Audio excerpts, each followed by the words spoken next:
ان لوگوں کا جو 12 ائمہ کے یا اماموں کے حوالے سے جو عقیدہ تھا نا، اس میں ایک سوال تو پیدا ہو رہا تھا کہ بھئی جب تمہارے نزدیک اتنا بڑا مقام ہے، جس حلال کو چاہیں حرام کر دیں اور جس حرام کو چاہیں حلال کر دیں، تو ان کا تو کوئی تذکرہ قرآن پاک میں نہیں تھا. کیا مطلب تھا کہ صحابہ نے کہا؟ اچھا، اب جو شخص اس عقیدے کا ہو تو وہ قرآن پاک کے تحریف کا تو قائل ہوگا ہی ہوگا ہر حال میں.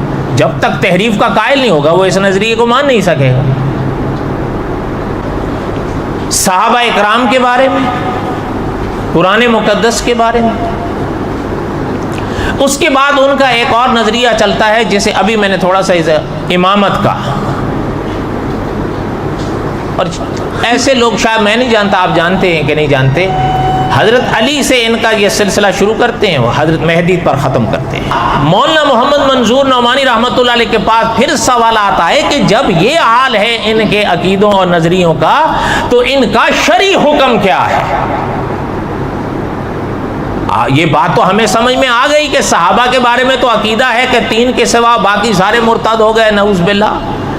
قرآن مقدس کے بارے میں تو سمجھ میں آ گئی کہ تحریف شدہ ہے، اور امامت کے بارے میں بھی مسئلہ سمجھ میں آ گیا. بلکہ ایک نے تو لکھا بھی کہ فی الحقیقت تو یہ تو محمد الرسول اللہ کے بعد 12 نبی مان رہے ہیں، اگرچہ ان کو نبی کے لفظ سے یاد نہیں کرتے، یہ کرواتے کام سارے ان کے نبیوں والے ہیں.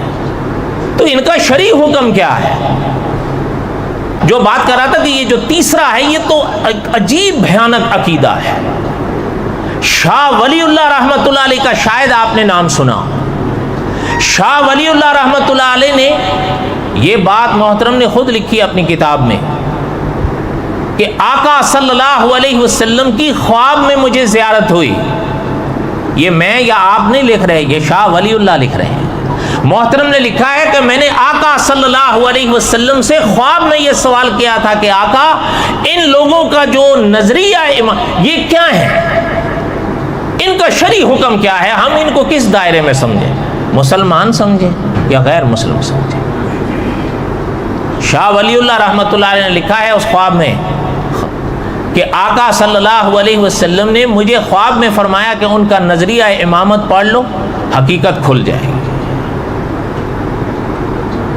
اگر میرے ساتھ یہ الفاظ دہرا دیں، حضور نے فرمایا ان کا عقیدہ امامت پڑھ لو تو حقیقت. شاہ ولی اللہ رحمۃ اللہ علیہ فرماتے ہیں میری آنکھ کھل گئی. فرمایا کہ میں نے اثر نو ایسے لوگوں کا نظریہ امامت پڑھا. شاہ ولی اللہ رحمۃ اللہ علیہ لکھتے ہیں ان کا عقیدہ امامت پڑھنے کے بعد میں اس نتیجے پر پہنچا ہوں کہ یہ زبان سے تو ختم نبوت کا اقرار کرتے ہیں، لیکن فی الحقیقت یہ حضور کے بعد 12 نبی مانتے ہیں. کتنے؟ محترم نے لکھا یہ ان کو نبی نہیں کہتے، ان کو امام ہی کہتے ہیں. باقی خوبیاں ساری نبیوں والی مانتے ہیں. حلال کو حلال کر دینا اور حرام کو حرام کر دینا، آپ بتاؤ امام عام حالات سے یا عام عالم میں نہیں پیدا ہوتے، ماں کی ران سے پیدا ہوتے ہیں.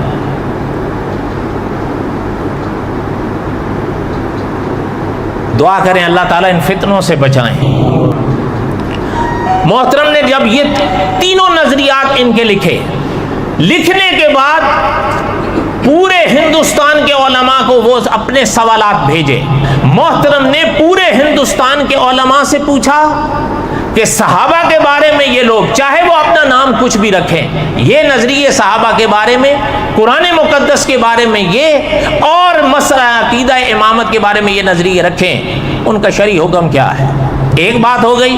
پھر پاکستان بھیجا حضرت نے اپنے سوال نامہ، اور پاکستان کے چاروں صوبوں میں بھیجا، اور اس کے بعد بنگلہ دیش بھیجا، اور اس کے بعد برطانیہ کے تمام علماء کو بھیجا.